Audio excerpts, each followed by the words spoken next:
Hello, hello. Looks like we are live. I will check a couple things, but looks like we're good. All right. So, sorry about last week. If anyone was looking to check it out, had a little internet problems, or actually big internet problems that didn't quite work out. So, uh, yeah, had to just scrap it for last week. But we're just going to do what we planned for last week this week. I think Mark might be coming through here in a minute, but here we'll take a look at the text that we're going to look at.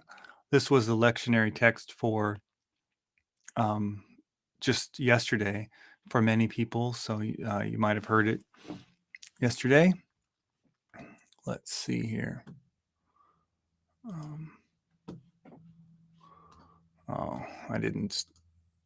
I should have redone these settings, and I didn't do it. That's a pain. What a pain. I've got my my second screen set up, but it's set up so that like it's moving on the other side. Anyway, I don't know if that made any sense, but here you go. One of the scribes came near and heard them disputing with one another, and seeing that he answered them well, he asked him, "Which commandment is the first of all?" Jesus answered, "The first is, Hear, O Israel, the Lord our God, the Lord is one. You shall love the Lord your God with all your heart, with all your soul, and with all your mind, and with all your strength. The second is this, you shall love your neighbor as yourself. There is no other commandment greater than these." Then the scribe said to him, "You are right, teacher. You have truly said that he is one, and besides him there is no other. And to love him with all the heart, and with all the understanding, and with all the strength, and to love one's neighbor as oneself. This is much more important than the whole burnt offering and sacrifices." When Jesus saw that he answered wisely, he said to him, "You are not far from the kingdom of God." After that, no one dared to ask him any questions. Very good. Very good. All right. I'm going to.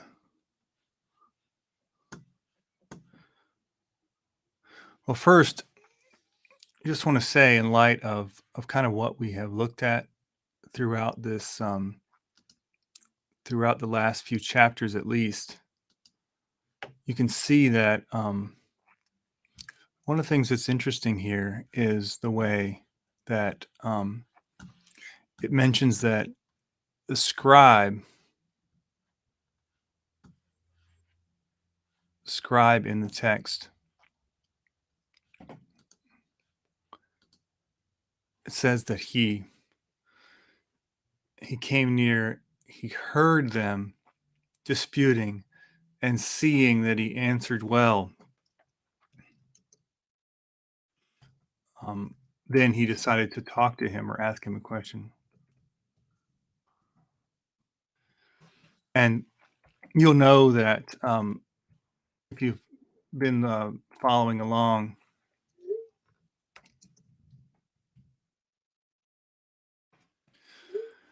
you'll know that these are kind of code words in Mark. The being able to see and to hear is pretty serious, a pretty serious thing that not very good at. Even the disciples fail to see and hear on a number of occasions. So this is a pretty big deal that this guy is catching on. So it gives you right away kind of a sympathy or whatever, or realize that he might be somewhat of a sympathetic character because he does see and hear in this. So that's one thing.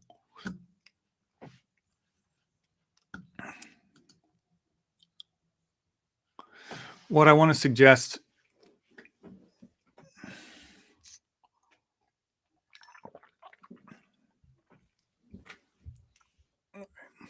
Sorry. What I want to suggest right away here is that, you know, this is a text, obviously, that is not unfamiliar with a lot of people. It's pretty common.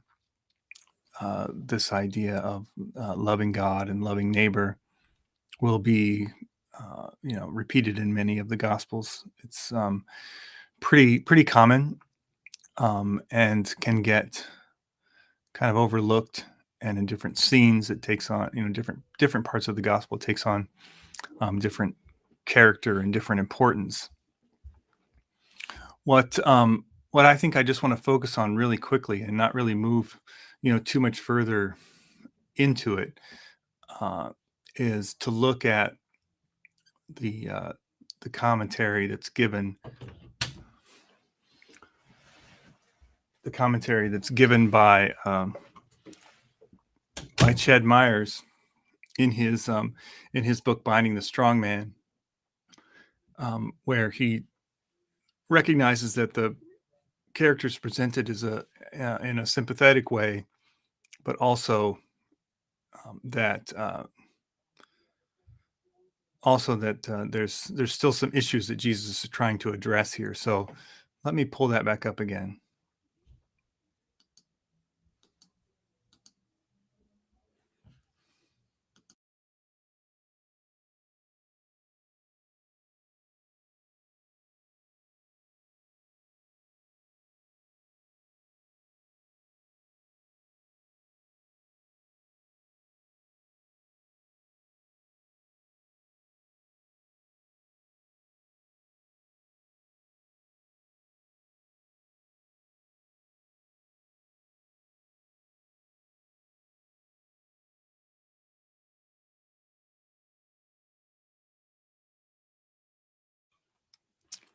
Everything is really lagging on my end. I don't know how it's looking on the real thing, but I apologize if it's a little bit messed up.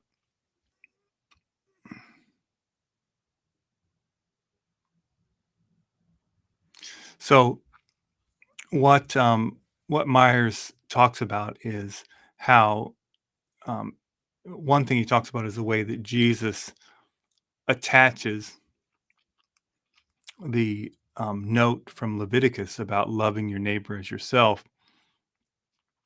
to the Deuteronomy text about loving God with all your heart, strength, and soul, or being, or however you want to say it. And what he suggests there is that, as you can read in the highlighted parts, heaven must come to earth. There is no love of God except in love of neighbor. And he goes on to say, talking about the Leviticus tradition, and where that love of neighbor text comes from in Leviticus 19, comes at the end of a number of texts.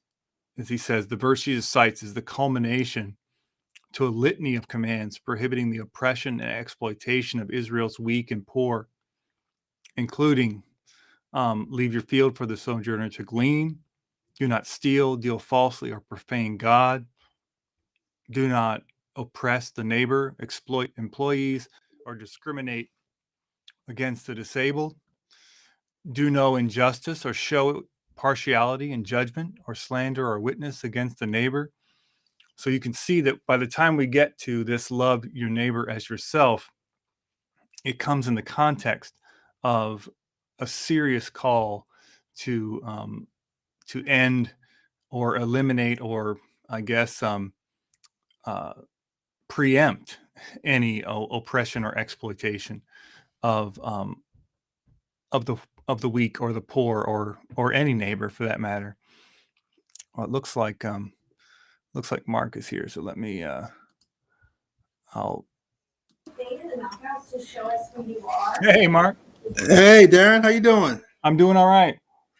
All right, how's the weather out there in Wisconsin? Is it getting cold yet? Well, let me tell you, we had to make room in the garage because my wife woke up and had to scrape frost off the window. Oh man. She said that had to go. We couldn't, we can't have that. So, Oh man, so it's starting to make that yeah, transition. yeah, yeah. So anyway, it's not great. It's got some cooler climes here. Yeah. Yeah. So Well, it's that time of year, so yeah. I guess we shouldn't be too surprised. No, no, no. Yeah. Yeah. So yeah. Anyway, you might have to mute the Oh, I can know what. Let me go ahead. I can go ahead and move. Hold on a second. no, there's That way.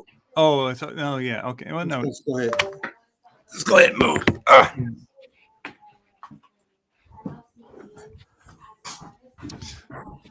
So anyway, whenever we were talking about Changing my locale.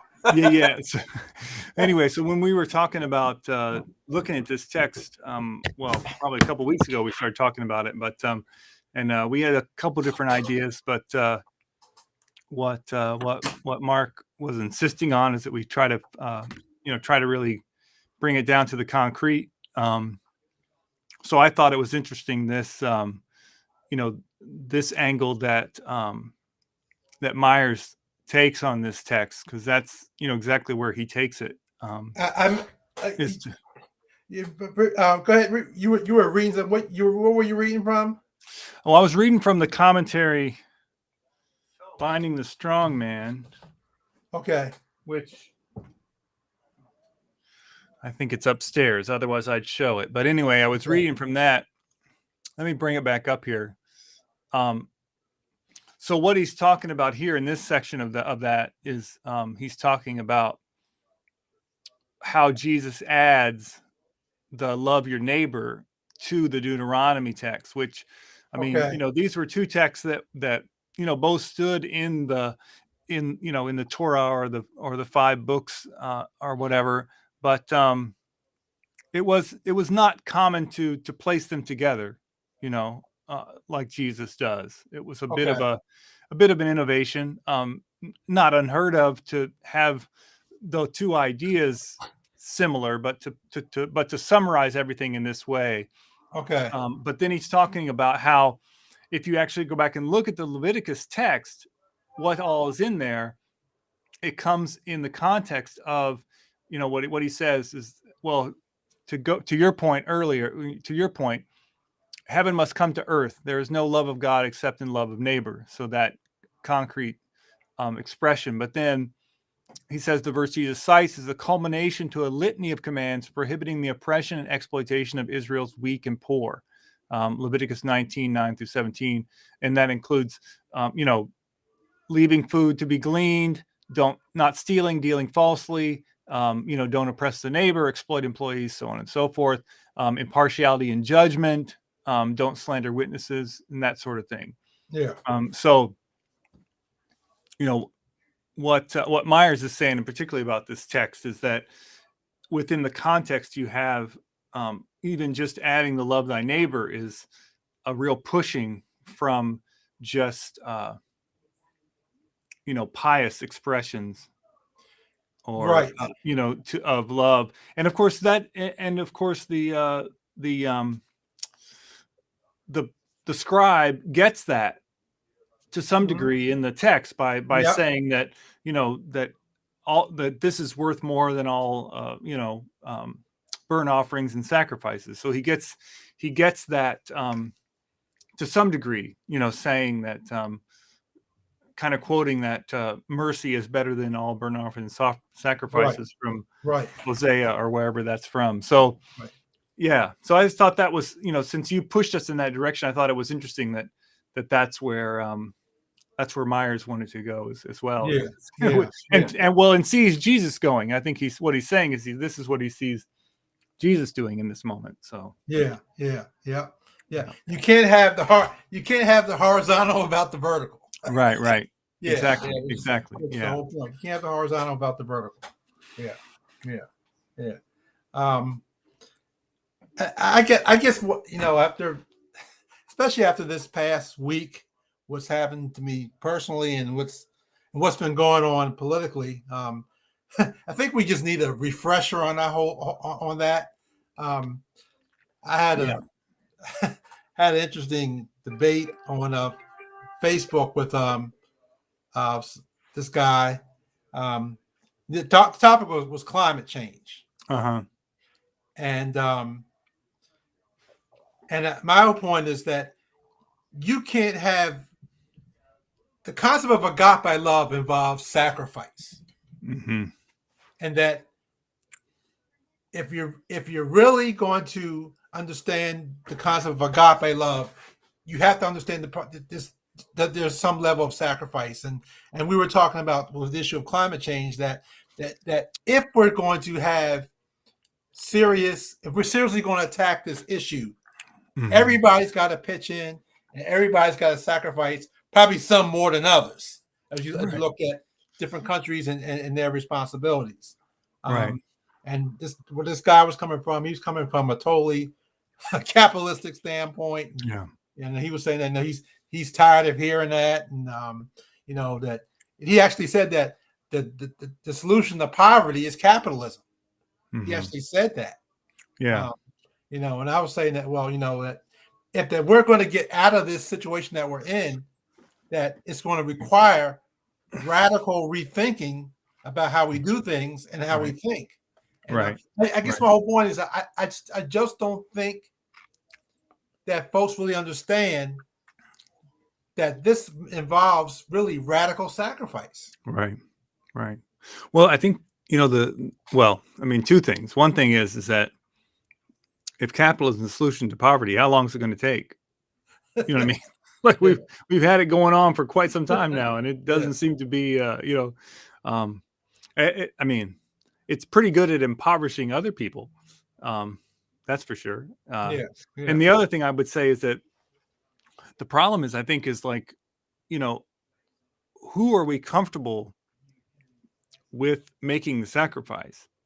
I mean, I think that's, because the reality is that, um,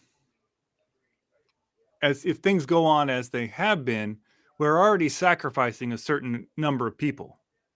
Like Right, we're saying that it's okay for you to be sacrificed on our behalf. right, right, I mean, right. so the issue of sacrifice is not necessarily the problem. It's just that there's a bunch of people who are very Who's comfortable. going to bite the bullet? Yeah, yeah. Yeah, Right. And so, I yeah, mean, I think I think, and that comes down to a level of understanding of, of community and how we're connected. I mean, if we all understood our connectedness, then we could understand that with a shared level of sacrifice, it would be lesser sacrifice than us like just saying, well, me and the couple people that I know are going to live as well as possible and watch everybody else, right, you know, sacrifice. I think, right, like coming together as a community there will still be, like you're saying, there'll still be struggle and sacrifice of in all kinds of ways, but at least you could minimize the suffering of a whole bunch of people by coming together and right. agreeing on those terms. But And I think with the whole climate change issue, what bothers me is um, that here in the United States we are so comfortable. I saw a story this morning on CNN right at 7 this morning. They were talking about I didn't hear what part. It was talking about a part of Africa in which a lot of these villages are really struggling with sea level rise, right, and that a lot of folks have been forced to move away from the areas they live at, their whole lifestyle and what they were right, doing, which is they live by the sea, fishing, what have you. right, That the whole communities have been wiped out, and I think right, that we're so locked in here in the United States that we just don't understand that maybe we're okay in right, I'm okay in Richmond or you're okay in Racine, but somebody in an island somewhere or somebody in the right, coastline somewhere, they're really, really struggling. And some people have lost their lives and their right, livelihood because of this issue. right, right. Yeah, I mean, and the reality, I think that, well, and what we do know about capitalism and what it seems to be do really well is to make the people who suffer Mm. bigger and bigger, while it makes the people who are comfortable smaller and smaller. Right. Right. And I mean, there's what capitalism says is that the reason why you're suffering is you're not working hard enough. right. You know, if you work harder and you have the right attitude, then Right. maybe your lot will get better. Yeah. Actually, I mean, I couldn't figure out a way to tie everything in because it just, all my thoughts were going all over the place. But I was reading this really interesting chapter in this book about. Well, I don't know if I have the. I found this book in the library. It's called "The Idols of Death and the God of Life." Is it upside down? Yeah, flip it. Yeah. There you go. Yeah. So the idol of death but one of the chapters in here talks about the economic roots of idolatry, and it really goes into that kind of like it takes a bunch of headlines and articles from kind of like popular, I don't know, like in our day might be like The Economist or some like the popular kind of like market magazines or whatever, and just talks about how like the way they talk about the entrepreneurial spirit or the way they talk about these things has to be seen as idolatry, like the way that certain things are glorified, and the understanding of humanity you have to have in order to kind of promote a certain thing just is drastically opposed to what we are looking at here in this text. Yeah. And I think that between the climate change issue this week and then what's happening in terms of the bills before Congress, either the infrastructure issue or the other the strength of the safety net, it just seems like it's funny how that we can't afford to help folks that are struggling. Right. We just can't afford it. Right. But in 2008, 2009, we had no problem with giving $700 billion to the major banks, to Goldman Sachs. Right. We had no problems giving them, 25 billion, 50 billion. Had no problem doing that. Right. And understanding I understand the macro behind it. I understand that when you looked at it, our system was on the verge of United States was almost on the verge of collapse. Right. But it was on the verge of collapse because they were playing Russian roulette. Right. Right. Well, I mean, and one thing, it would be one thing if they would have done that. Yeah.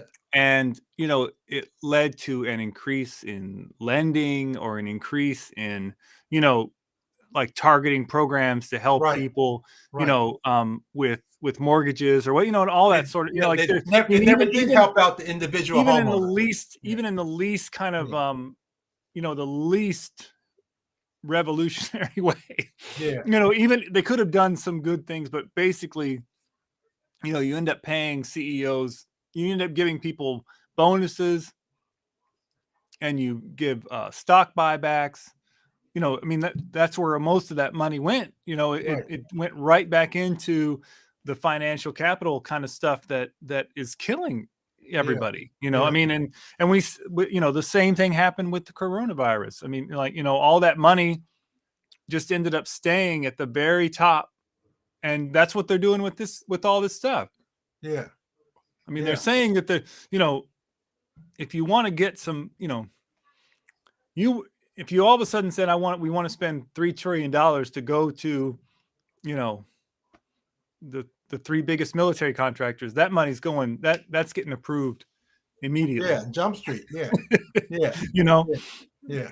And even so, you could argue, someone could argue that, whatever, like defending our national interest, keeps our economy going, whatever, but like, unless you actually make it impact and help people, then that still doesn't help us. Right.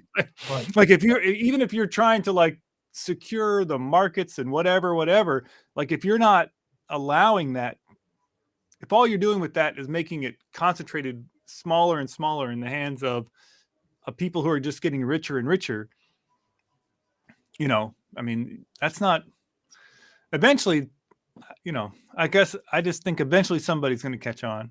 Right. I guess all this whole thing is driven by the politics of fear. I mean, a lot of the big money decisions is driven by the politics of fear. When I was in seminary, I did my ethics study back then. This is how long ago was the nuclear arms race. Mm-hmm. And you remember back then in the 1900s, one of the things that when Reagan was president, he was pushing having a system in the sky that's going to defend us against ICBM. Yep. And the story was the reason why we need to do that was that the Russians and the Soviet Union outnumbered us in terms of land-based ICBMs, and they had thousands more than what we had. Now that was a half truth. Yeah, they did, but the truth was because we deliberately diversified our nuclear arsenal to have some in silos, some in submarines, and some by plane. That was diversified. So it was a half truth. Right. That they wanted to spend all this. So it's like the politics of fear drives, and even right now with this election, it's the politics of fear. Yeah. And fear drives everything. Right. Yeah. And I think one of the things that Jesus is saying in this text is that, of course, that if love involves sacrifice and that involves risk, then you really can't have fear because you have to be willing to take the risk to deal with the folks that are struggling. Because you're going to have to risk something yourself. Right. Yeah. Well, well, maybe we can. I wonder if we can. I'm going to see if I can. Oh, I didn't do it that way. That's right. Let's see here. Let me. I was trying to say. Okay. I got a couple screens up so that I could make more sense of this, but I didn't set it so that the screen is over there on that side, but it's going off this screen to get over there, so it's really confusing. If that makes any sense? But let me find this.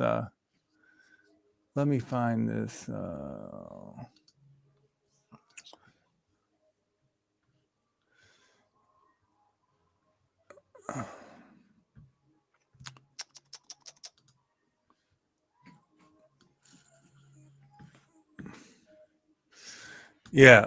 So this is a little bit of a text from a chapter in that same book, and it's about I think it's by John Sobrino, who wrote a book. What is it called? Jesus the Liberator or something like that. He's a what do you call it? A liberation theologian from the I can't remember which country he's based in, maybe Brazil, but anyway, Latin America. So he's talking about. I mean, it's a little. The point he's trying to make is not exactly where we're at, but the things he says match nicely with what we're trying to say. Yeah. He's trying to make this argument about transcendence and immanence and that sort of stuff, but we can maybe get around that. But he says in this little part here, the fact of God's being greater is shown to Jesus in God's loving intentions for the world, but the historical, incredible reality of that love appears to him in God's partiality toward the lowly. To Jesus, God is love because God loves those whom no one else loves. Because God is concerned about those for whom no one else has any concern. And I think this is part of, and well, we can just go on to this. Let's see if we can get to this the next part. It's a lot here, but Jesus had the inner conviction that love exists in the ultimate depths of reality, that it is in relation to that love that human beings truly live, and that their life is truly life when they give life to others, when they love them. In this core of love, Jesus sees the reality of God. And from this core, he judges the concrete events of history and views his own future. It is the concrete way that Jesus had, certainly not a conceptual way, of asserting that the reality of God is transcendent. And the reason why I bring that up is because I think what you were saying about fear and about love, I think this is the place where we're talking about, love the Lord God with all your heart, soul, mind, strength, and that is part of that is recognizing who God is, and I think that's what he's saying about Jesus here is that when you recognize that the kind of ultimate spirit and force underneath all that is in this creation is love to the degree that even those who no one else loves and everyone else chooses as the sacrificial victim, that God loves them. When you realize that like the ultimate ground of everything is this loving presence, being, eminence, or whatever, then that should free you from the fear, right, of what's going to happen in the world, because you know that ultimately, like the ground of everything is this deep love for not only the people who are succeeding in this moment, but of everyone and of everything. Right. Yeah. And that means that you have to, again, it's a different value system. The fact is that in our society here in the West, that we're so locked into materialism that we can't deal with that transcendence. Right. Right. Yeah. Yeah. Yeah. We can't. I don't know what's happening on my stuff. I'm seeing myself like 3 hours behind or something. Yeah. Like that. Yeah. I see that too. Yeah. Yeah. I don't know if I'm gonna. I'm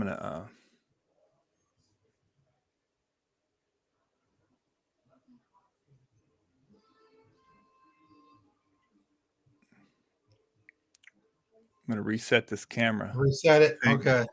Because that was just too weird. That was weird.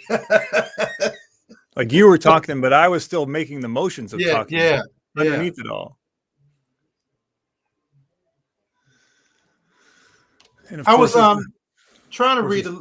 I started reading Thurman's book, and I was trying to read the chapter that you sent, and I was struggling a little bit with near the end of the book, where I think Thurman, maybe you tell me if I'm seeing this wrong.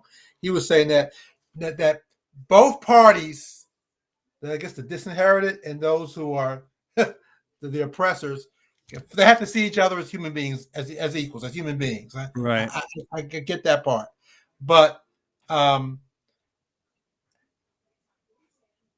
the end, I think he was saying that I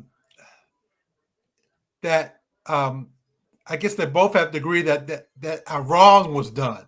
I mean, it was just when you look at Black history, and right. And in the sense that I thought he was saying that there has to be some forgiveness for that part. And I guess that's a real. Maybe I wasn't getting what he was saying. I guess the point is, to me, as we struggle this whole critical race theory, it's not about, well, Darren, you're white and you're racist and whatever. It's that we want to study this thing because we want to understand that if we're going to come to healing, we have to be honest about from where we've come from. Right. Yeah. Yeah. I have to admit that I read it and then I might have forgotten it right away. Yeah. I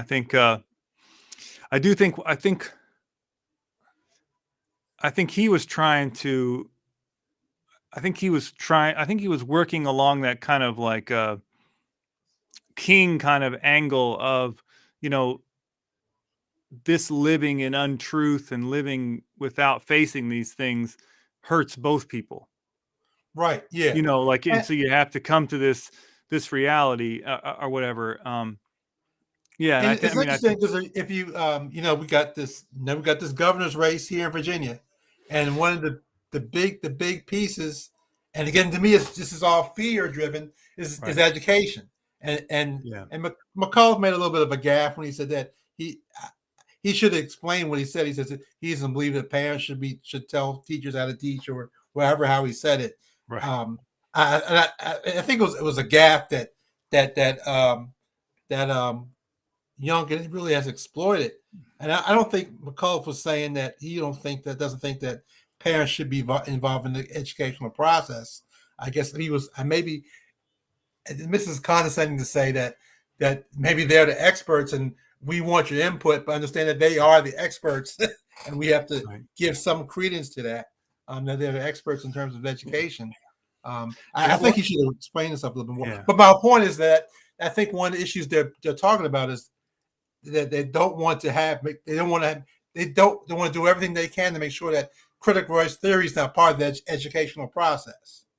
right, And to me, unless we can deal with the truth of our history, I mean, I'm thinking about when I was in high school, slavery was what you had a blurb about it, but we never talked about the real impact that 500 years of free labor had on the growth of American wealth. We never were really honest about that discussion. right, right. No, exactly, exactly.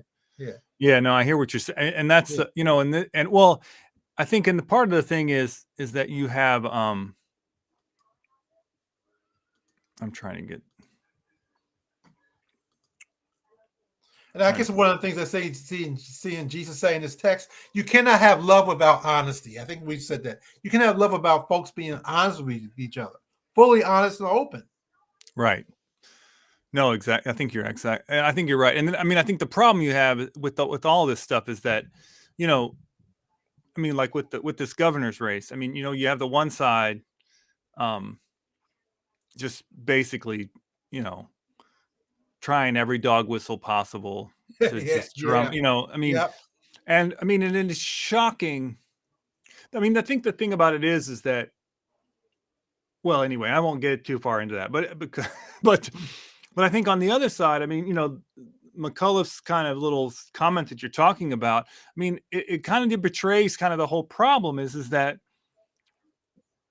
he doesn't really, he comes from an elite position Right. that doesn't Elitist. understand that Right. there are a whole bunch of poor and working class people Right. who think that the education system sucks Right. too. Yeah. Like, I mean, like, for different reasons, they have Right. their complaints about the system. And so Right. you can't, like, it was like the Hillary and Trump thing. Like, he was like, everything is going to hell in a handbasket. And she was like, everything's great. And everybody's like, no, it's No, not. it's not. Like, Right. I Yeah. don't know what Right. country you're living in, but Yeah. this ain't it. I mean, so I think that the Democrats and Republicans are in this place now where, yeah, the one just like drums up this fear of, well, I don't really understand what it is. I mean, it's kind of like whatever the But boogeyman are both taking over parties are somehow. They're coming for you, and they're yeah. coming for Both your parties are daughters. playing on fear. Yeah, You got the one side playing on the popular folks that yeah, they're the leaders and they don't have no faith or no don't believe in you. And the other side is the fear of that he's the boogeyman number two. right, right. Yeah, so they're Yeah, both using the politics of fear. right. Yeah, yeah, And I mean, and of course, is what we're talking about. I mean, is that, I mean, in so many ways, we know that Jesus would have seen right through both sides right. of this, because I mean, at the base of it, I mean, we're seeing, like you were saying, we're seeing this in the national scene too. Yeah, Like, neither one of these parties has caught on to the love of neighbor, right, love of God's preferential option for the poor, or God's love of the lowly because they are the people that no one loves. Like, it right, proves God's love that, the depth of God's love by the fact that God loves the people who no one else seems to love or care about. Right. And that's something that, you know, no one in the political arena has caught on to, Right. because doesn't make money. Right. It doesn't keep Right. you in power to think Right. that way. It Right. gets you killed. Right. Right. I mean, that's Right. the kind of the lesson from the Right. history that we Right. have here, you know. Right. Yeah. So yeah, I think it puts us in a pretty interesting position, you know, when this love that we're talking about, that's very concrete and directed toward, as Jesus has been throughout this whole gospel, toward healing and liberation and freeing people and you know, making people well, when that's not on the table from This brings anyone who's in a position, you know, you know, to help us, you know, we're in a tight spot. let's bring this thing home in terms of hermeneutic, in terms of how does this apply in terms of church ministry today? Mm-hmm. What do you think the implications are for this in terms of doing ministry today? Period. Yeah, I mean, to me, well, I think first of all, I mean, our churches, I mean, we have to realize that we are meant to be right, these communities that actually catch on to what this love of God means, Right. you know, and who it's directed at, Right. and how it's supposed to actually transform creation, right? Right. Like, so first of all, like, we just need to like start getting to the place where we understand that to some degree. Mm-hmm. And that, of course, is probably a, you know, 20 to 30 year project Mm-hmm. in and of itself, with the way Yeah. where we're at, you know. Yeah. Because, you know, the churches are in the same position of the mainline churches are in a position of fear, worrying about not being around anymore. Do you think the churches are still stuck in its own versions of elitism? Oh yeah, I mean, Yeah. for sure. I mean, especially the mainline churches. I mean, you know, the Presbyterians, the Methodists, the Episcopal. You Yeah. know, I mean, you know, I mean, yeah, they're and the ones who aren't necessarily. I mean, you know, then there's so many other churches that the way you get your money is by playing along with that. Mm-hmm. You know, I mean, it's the same with the nonprofits. I mean, you know, I mean, the church basically is just like a nonprofit nowadays. Yeah. Yeah. You know, I mean, you have to kind of toe a certain line to kind of get the money, be in the right space, not offend too many people, you know. Yeah, I mean, it's a tight spot, and I think and of course the other thing about it is that we've been given for too long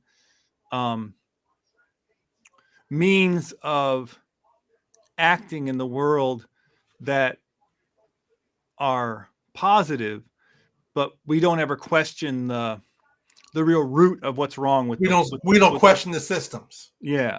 So I mean, I think that's So that's the other bigger thing that we get messed up about, all the ways. And that's the prophetic part, and that's the part I think that we missed, especially last year. You know, with Floyd and Ahmaud Arbery and everything that went on, Breonna Taylor, that whole movement. I mean, that was a chance to question systems, and I just think we missed the boat. Yeah. Now we're in trouble. Dr. Edlow's in the chat. Yeah. Well, I mean, I mean, you know, to that question, I mean, I think Jesus. And I think that's the question. Where's the gospel fit in? Jesus challenged the systems. Right. Jesus challenged, just like the prophets. So he challenged the systems. So where we're talking about all this stuff? Where is the church's challenge of like the stuff that's going on right now? Where is the church's challenge in terms of um, in terms of systems, in terms of these systems that dehumanize folk. Right. Where's the challenge at? Right. Yeah. I mean, that's the question. Yeah, And I mean, I think Jesus coming down to these two basic statements about loving God and loving neighbor yeah, and tying the two together. I mean, that is the summary of the gospel, right? right, I mean, that's what we're trying to say here. right, And I think that what the thing that we have to recognize first of all is that I think that what we don't understand is who we're loving when we're loving God, right, right? like I mean, we talk about loving God with all our heart, soul, mind, and strength, or whatever. Everybody knows that that's what you're supposed to be doing. But when they say that they love God, what do they really mean by that? right. You The know, figure that I think we think we're loving this figure that's way up there, but no, God is a God who is involved in creation. God is a God who is involved in the transformation of the creation and the transformation of systems. right, So we're not just loving this pie in the sky type person. right, We're loving this person who's intimately involved in the transformation process. right. Well, and I think for a lot of people, it just means like I believe in God. Right. Like I believe that there That's is a of God. assent. Like that, Yeah. like when people say like, you know, love God with all I mean, like they basically mean like I believe that there's a God, and you know, I try to make God be more important than anything else, But the question of who God is, and if you're a Christian, the question of who Jesus reveals God to be Yeah. is we never go in depth enough into that. We never get that straight. Right. About who God is. I mean, in that quote that we just had, I mean that Yeah. Jesus recognizing that God is love because God loves those who the world doesn't love. You know, And um, and also that I think we said this before that love as also can be costly because love involves right, sacrifice. right, Love means we come out of our purchase of our comfortable positions to to to go where those folks who are hurting go, and to change systems that cause those folks to be hurt. right, Change right. systems. Yeah, yeah. No, I mean, well, and I guess that's the term. Your terms. There's cheap grace and costly grace. That's the right, costly grace. yeah, yeah. Well, yeah. I mean, well, the one I was I was gonna um, I was gonna bring up this. Let's see, where did that? This is well, this is that other quote, but I was gonna. Oh, so this, this is from George Jackson. Mine went too far now. Okay. Sorry, I always do that. Where'd it go? Oh, this, I tell you, this, I'm gonna have to make sure I set it on the right side next time. It being on the opposite side of my all right. Yeah. So settle your quarrels, come together, understand the reality of our situation, understanding that fascism is already here, that people are already dying who could be saved, that generations more will live poor, butchered half lives if you fail to act. Do what must be done. Discover your humanity and your love in revolution. Um, I just think that you know a young 20-something-year-old in prison, Yeah. catches this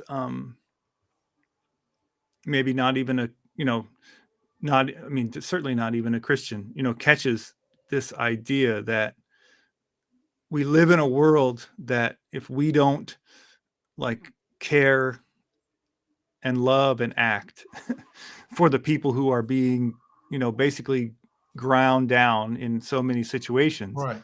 Like like we said before, like we are sacrificing people Right. right now. We're Right. saying, like you said, we're those people in Africa who are along the coastline. Eh, Right. whatever. You Yeah. know, all the, half the Caribbean islands. Eh, Yeah. what Yeah. whatever. We Whatever. don't mind. We don't That's mind. fine. Right. Right. Like they're not us. Right. You know, the Haitian immigrants coming, oh no, Nope. let's drive them back into the sea. Right. Yep. I mean, in the end, like in some ways, it's on the face of it, it's pretty simple, right? Like, like you can kind of tell who to be nice to and who not to be. Yeah. Like you can Yeah. tell that, like, beating people and like, sending them back to a place where they could die or whatever is probably just not the nice thing to do. Do.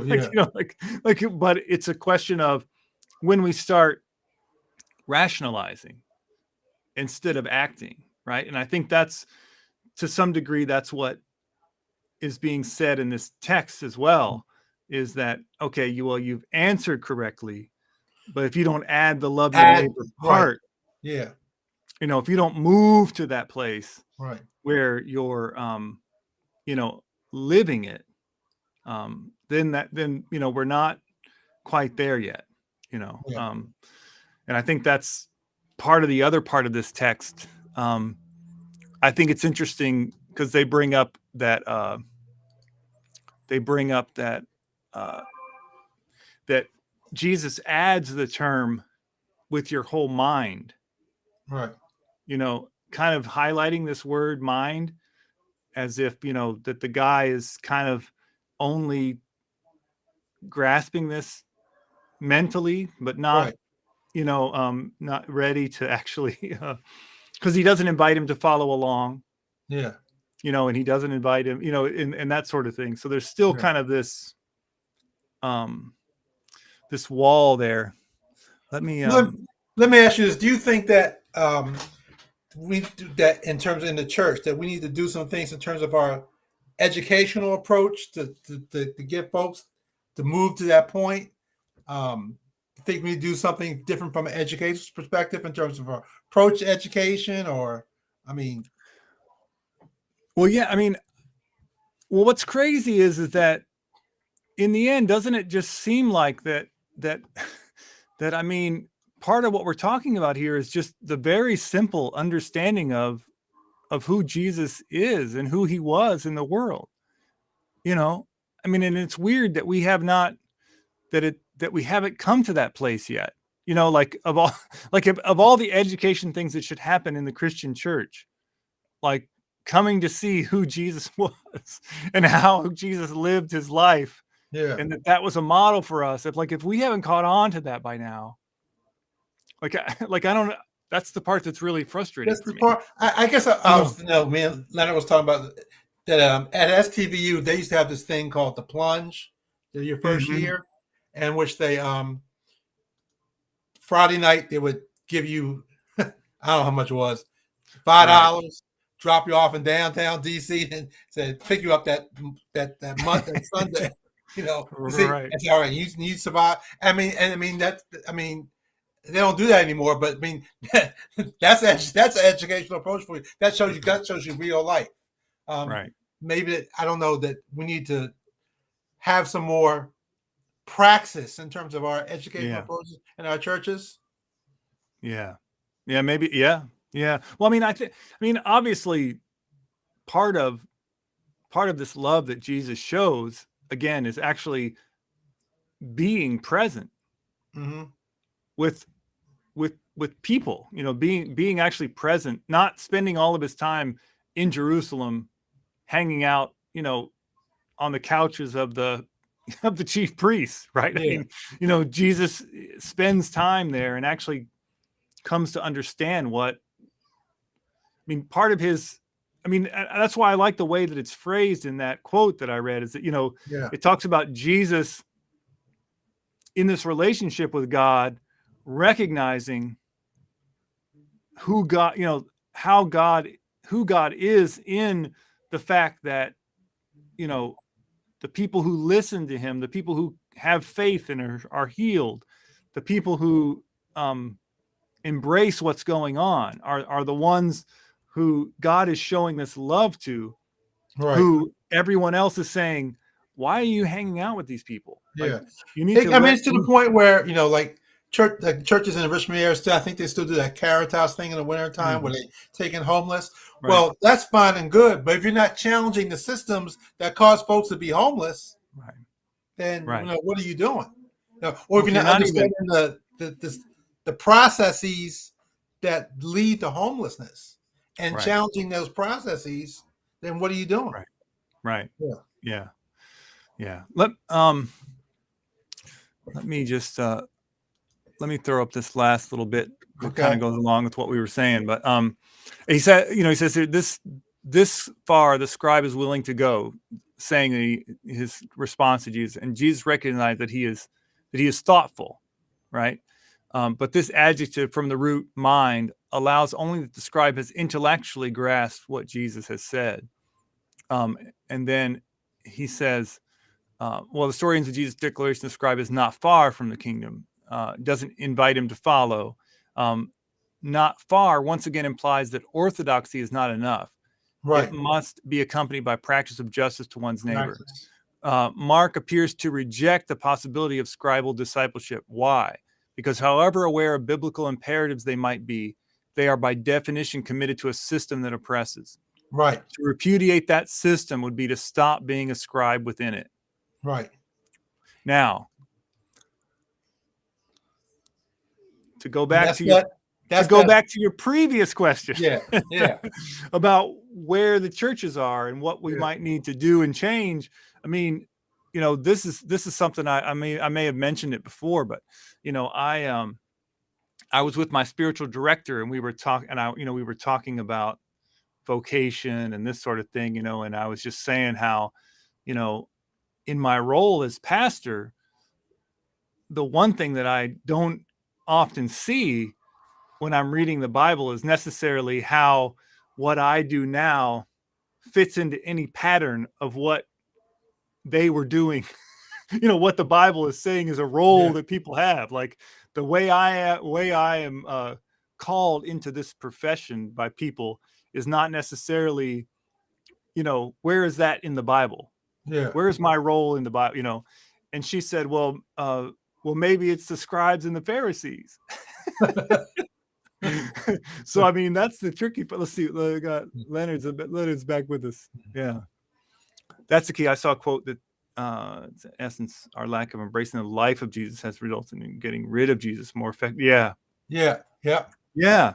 yeah, No, that's right. That's yeah, right. yeah. Yeah. I mean, and this is, this is the same thing that we do with same thing we do with Martin Luther King Jr., the same thing we Right. do with Malcolm X, the same thing we do with so many figures is that we find a way To make to them, we find a way to put them on a pedestal so that they're just nice, comfortable people, but right, we really don't understand the radicalness of who they were. Just like we don't understand what Leonard's saying, we don't understand the radicalness of who Jesus really was. right, right. Yeah, Yeah. No, I think that's right. And yeah, yeah, for sure. Well, so yeah, this is the question, and that, yeah, I don't know what else to say about that though. Yeah, yeah, I yeah. think, and of course, I think the last thing I'll say about the church is I think the church has to come to a place where it really recognizes what the system is that is creating most of the harm. Right, You know, and I was thinking about this today, is that you have all these systems that create such trauma and harm for people. right, And I think if we started thinking about, maybe thinking preemptively about this love of neighbor, right? So if I harm someone else, if I personally harm someone else, like, how would I want them to treat me? Right.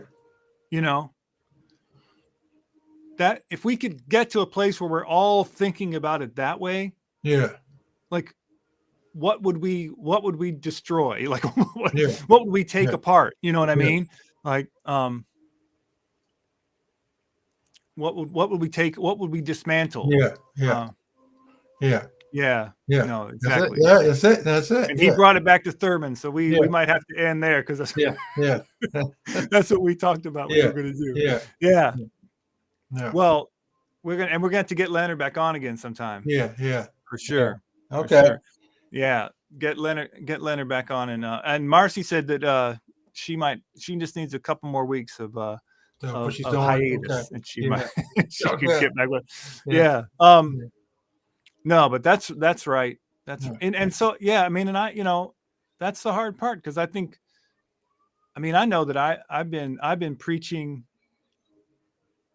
and ministering and teaching for not very long, but at least 7, 8 years I've been ordained at Okay. least, and I feel like that I'm trying to talk about who Jesus was and what Yeah. Jesus did, like, every day that I am talking to people, but I'm not I sure think the how. issue is that there's so many, I won't say they're louder, but so many voices that draw folks' attention that it's hard to really Right. capture their Yeah. imagination. Yeah. Yeah. Yeah. Yeah. Okay. Well, good. Yeah. Well, thanks, Leonard, for being in the chat. Appreciate it. Yeah. And so next week, I have an event at the at church that I have to MC. So Okay. we're gonna skip next week, Okay. and I'm gonna take a look, and I think that maybe the week after that might be when we need to transition to an introduction to the Gospel of Luke, Okay. because the Advent season is coming up right around Yeah. right around the corner. So the new year, the new Christian year, is about to begin. So we might be. I'll let you know, but we might be moving into Lunas with Luke. Okay. Is what we're calling it. Get a little Spanglish on it. Okay. So, All that's right. gonna be that's gonna be the new one. So Okay. yeah. Well, Okay. and we'll and let's see. We can. I'll definitely we'll get with Leonard when we get those. When we get the good stuff like Luke 4 with Okay. Jesus' Yeah. mission statement, or Mission statement, the yeah. Magnificat. Yeah. All Yeah. that Yeah. sort of stuff. He can. Yep. We get the two. Well, if we get Marcy too, Get we'll Marcy have three. I can see a womanist twist. Well, yeah. Well, to and the and Magnificat, Leonard, yeah. both you and Leonard have Yeah. been trained in that. Well, I just had that one little course, but I yeah. definitely, because you can see a Yeah. womanist push to that. Yeah. Yeah. So we'll have to work on. Of course, unfortunately, I think that comes right near the Christmas season. It's right. Yeah. I think December 19th is the Sunday of the Magnificat. But Okay. But anyway, Okay. so good. So Leonard, we're coming for you. We're gonna get you back. We're gonna get you back on. Yeah. I Yep. hope everybody's well. Thanks to whoever was able to watch it, whoever might watch it later, and thank you, Mark, right. for hanging out, and good stuff. Good stuff. And we'll see you next time. And have a good week. Yeah, for sure. I'll be in touch about what we're planning. All right. Okay. All right. All right. Take care, Darren. Yeah. You too. All right.